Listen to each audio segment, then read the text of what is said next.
নির্বাচন বিষয়ে একটা কথা স্পষ্টই বলতে হয়, কালো টাকা, পেশি শক্তি কোনো ধরনের প্রভাব যেন মাঠে না থাকে।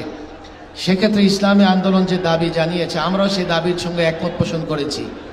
আমরা জানি নানা ধরনের প্রতিবন্ধকতা আছে, পক্ষে বিপক্ষে মতামত আছে, তবে তুলনামূলক পিআর সিস্টেমে নির্বাচন হলে আমরা মনে করি কোনো ভোট নষ্ট হবে না এবং আগামীতে জনগণের সত্যিকার অর্থেই প্রতিনিধিরা পার্লামেন্টে গিয়ে বসবে। চূড়ান্ত কথা, গত 16 বছরে নয়, 53 বছরের বাংলাদেশে ইসলামী শক্তিকে দাবায় রাখবার জন্যে, ইসলামী শক্তিকে দুর্বল করবার জন্যে, ইসলামী শক্তিকে নানাভাবে প্রতিহত করবার জন্যে ষড়যন্ত্র হয়েছে। কখনো ইসলামী শক্তিকে মৌলবাদী বলা হয়েছে, কখনো ইসলামী শক্তিকে জঙ্গিবাদী বলা হয়েছে, কখনো ইসলামী শক্তিকে রাজাকার বলে ট্যাগ লাগানো হয়েছে। আজকের মঞ্চ থেকে পরিষ্কার বলি, এখন মুক্ত বাংলাদেশ, আমরা মুক্ত।